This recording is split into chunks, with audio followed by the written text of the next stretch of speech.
그 중에 하나가 성강통 투자, 즉 중국 주식들 같은 경우가 최근 들어서 변화가 좀 많이 있다라고 볼 수가 있고요. 성강통 같은 경우가 뭐 손실 본 거 다 원을 먹고 그런 얘기는 아닙니다. 이런 여러 가지 변화가 있다. 뭐 성강통뿐만이 아니라 투자에 대한 기회는 뭐 제가 강의를 많이 하면서 알려드리겠지만 무지하게 많이 나옵니다. 하지만 그것들을 제대로 내가 이해를 해야 됩니다. 제가 아무리 여기서 계속 잔소리를 해야 되는 거예요. 이거 좋습니다. 좋습니다. 근데 본인이 머릿속과 가슴속으로 이해를 하지 못하면 결국에는 그냥 책상에 오늘 귀한 시간 와서 앉았는데 못 얻어가는 거죠. 그것이 아니라 내가 이해를 하는 것들이 있어요. 제가 10가지 얘기하면 그 중에 한 가지 정도는 가끔 이해가 될 때가 있거든요. 그때 손실을 복구할 수가 있는 거죠. 그 중에 한 가지를 제가 오늘 말씀드린다라고 보시면 되는 겁니다. 성강통은 뭐냐? 심천시장이 열리는 거예요. 예전에 후강통이라고 있었죠. 그것은 이제 홍콩과 상해시장을 퉁이죠. 다리 역할을 한다는 건데 어쨌든 간에 결론은 시장 연다. 중국 주식 시장 연다라고 하는데 제일 큰 게 상해시장. 우리나라로 봤을 때 코스피 시장이고요. 이번에 코스닥 시장을 여는 겁니다. 성강통이 시작한다라고 볼 수가 있는데 이게 상해종합지수인데 이게 보면 날짜가 있습니다. 2014년도 11월 달에 11월 아마 제 기억으로는 17일이 아닐까 싶은데 그때 저도 미리 준비를 해서 중국 주식에 많은 준비를 했고요. 이때 엄청난 수익을 냈었습니다. 그런데 그래서 이 날짜를 기억해요. 11월 아마 17일일 겁니다. 이때부터 해서 이때 미리 선반영이 됐죠. 그러고 나서 주가는 지수 자체 2,500에서 시작해서 5,000까지 2배가 올랐죠. 얼마 만에? 반년 만에. 6개월만 지수가 2배가 오르면 종목은 어떻게 된다? 3배, 4배가 합니다. 그래서 이때 종목별로 뭐 중국 철도건설 뭐 여러 가지 종목들이 100%, 200% 난 것들이 무지하게 나왔습니다. 이때. 그래서 왜 이렇게 됐을까요? 시장을 열면 어떻게 되죠? 누구에게 시장을 여는 겁니까? 외국인들에게 시장을 여는 거죠. 즉 기존에는 상해 지수에 중국인들밖에 못했어요. 중국 자금밖에 투자 못했지만 후강통이라는 제도를 통해서 해외에다가 자본을 낸 거죠. 너희들도 투자하고 싶으면 투자해 라고 했죠. 그리고 이 주문을 홍콩 시장 통해서 이제 들어갔지만 어쨌든 간에 상해 시장 열어주니까 외국인들 자금이 왔던 거죠. 하지만 외국인들 자금 갖고 이렇게 올렸다고 볼 수는 없어요. 왜냐하면 규모 자체가 중국 내부에 있는 상해 증시의 시총 대비해서 들어왔던 자금은 작습니다. 하지만 시장을 열어줬다라는 한 가지. 두 번째 같은 경우는 어떤 그 앞으로 외국인들한테 개인 투자한테 열어줬고 기관 투자는 이미 IQP라고 해서 계속적으로 열어줬었는데 계속적으로 외국인들에게 열어줄 수 있다는 기대감. 또한 증시를 열면 어떻게 되죠? 외국인들이 스터디를 하게 되죠. 중국 나라의 기업들에 대해서 관심이 있어지고 과연 14억 인구를 대상으로 장사를 하는 기업들이 어떤 것인지를 알 수가 있죠. 그러면서 계속적으로 지수가 올랐다고 볼 수가 있습니다. 여기다가 중국 정부가 계속 금리를 인하를 했죠. 사실은 그 빨이 제일 컸다고 볼 수가 있긴 한데 어쨌든 간에 시장을 열면서 분위기가 반전되는 것은 맞다. 그래서 지수 자체는 2배가 올랐다고 볼 수가 있고요. 하지만 어떻게 되죠? 하지만 중국 역시나 2008년도 아작났던 게 중국 시장이죠. 차이나 펀드, 차이나 봉주르 차이나라든지 여러 가지가 마이너스 60% 70%까지 났었죠. 중국 시장 항상 아픔을 줬었습니다. 그리고 이때는 다르겠지, 펀드 때랑 다르겠지 했지만 역시나 했죠. 다시 빠졌습니다. 그래서 지금은 거의 후황퉁 시작됐었을 때 거의 그 정도의 수준까지 떨어졌다고 볼 수가 있습니다. 근데 심천지수가 어떠냐? 심천지수도 마찬가지예요. 쭉 올랐다가 빠졌습니다. 거의 후황퉁 시작되기 전에 그 지수대까지 떨어졌다. 그래서 좋은 점은 전혀 그때보다 많이 오른 건 없다. 그리고 두 번째는 심천시장을 열기 때문에 분명히 시장에서 전 세계에서 관심이 많이 올라갈 가능성이 크다라는 것이죠. 여기서 한번 기회를 찾아볼 수가 있을 것 같고요. 먼저 성강통 같은 경우 다른 시장과 좀 다른 점을 한번 봐볼게요. 성강통 같은 경우는 심천거래소죠. 심천거래소를 통해서 거래를 하고요. 후강통은 상해거래소, 상해고요. QP, RQP가 있는데 이거는 펀드 자금이 들어오는 시장이다라고 볼 수가 있습니다. 여기서 중요한 것은 이제 지수인데요. 후강투 같은 상해 지수 같은 경우를 볼 수가 있고 위안화로 거래가 되죠. 그래서 후강통이든 한강통이든 내가 중국 주식을 직접 매입을 하려면 한국 돈을 위안화로 바꿔야 됩니다. 위안화 바꾸기 어려울 것 같죠? HTS에서 클릭 한 번이면 자동으로 환전이 됩니다. 볼 수가 있고요. 승인 한도는 하루에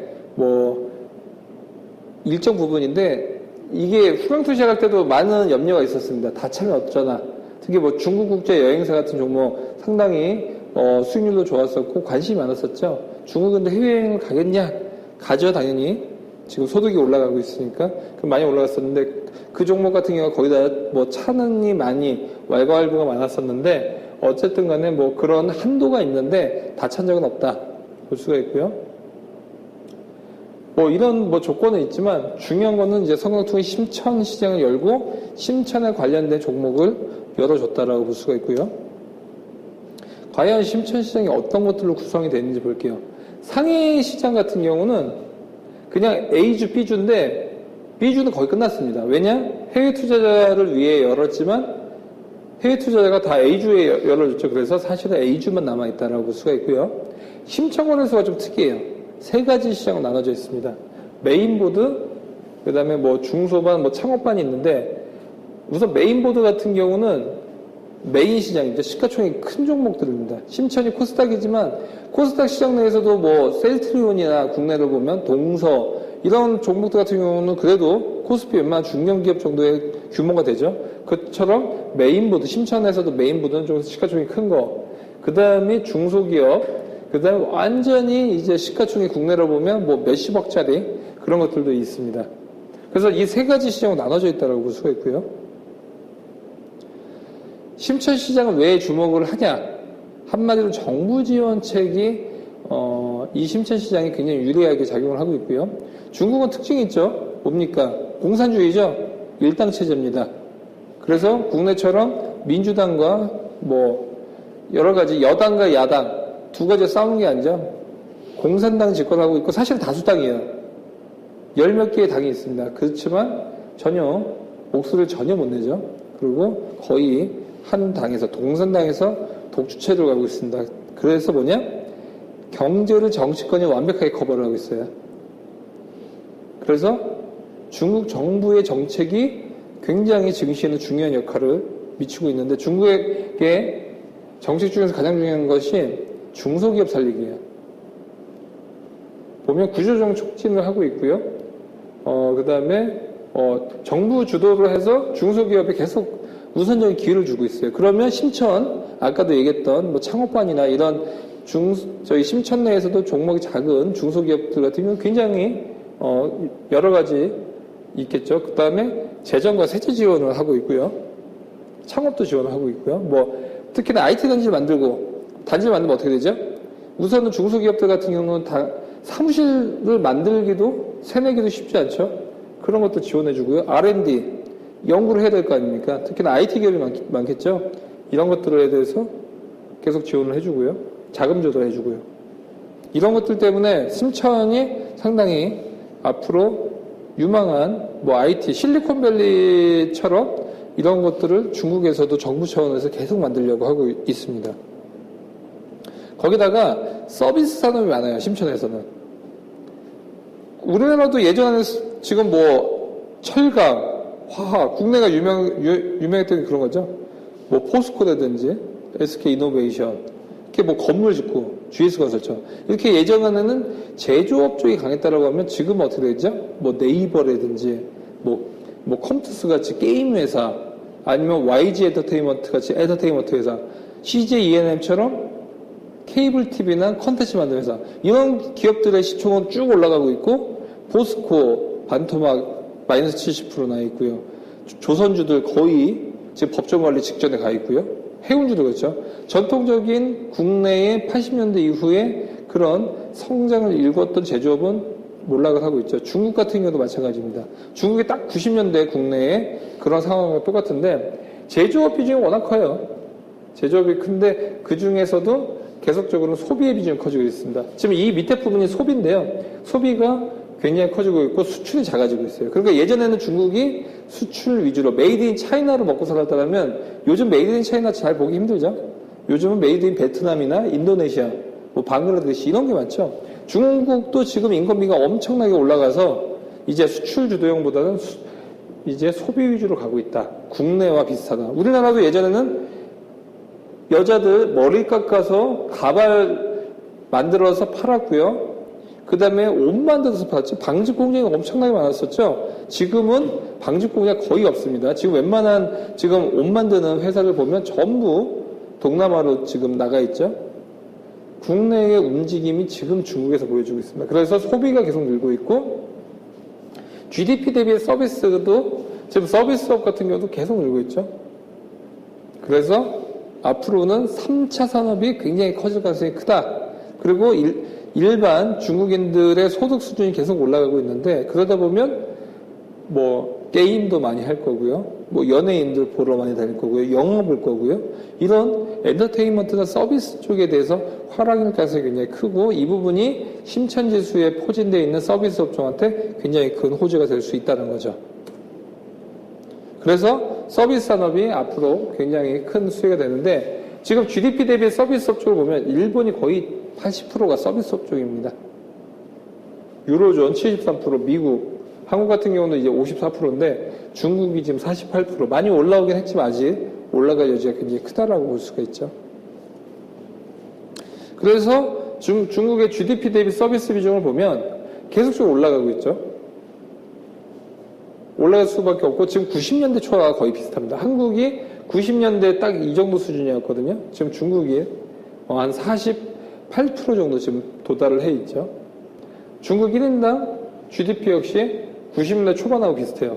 지금 중국이 한 요 정도 GDP가 뭐 한 6천, 7천 달러 정도 와 있는데 그때가 1인당 그 한마디로 연봉이 700만 원 정도 되는 거죠.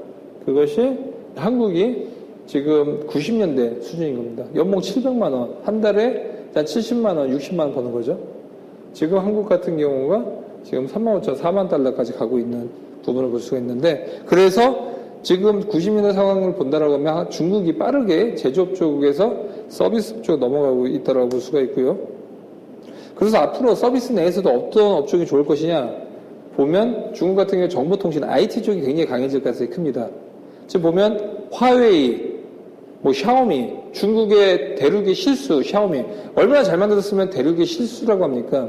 중국이었으면 이미지가 짝퉁이나 뭐 그런 거죠. 뭐 택배 시켰더니 벽돌 와 있고 뭐 똑같이 차를 만들었는데 뭐 종이로 만들었다든지 예전에도 어이없는 그런 뭐 웃긴 동영상 같은 것들이 많았었는데 예전의 중국이 아닙니다.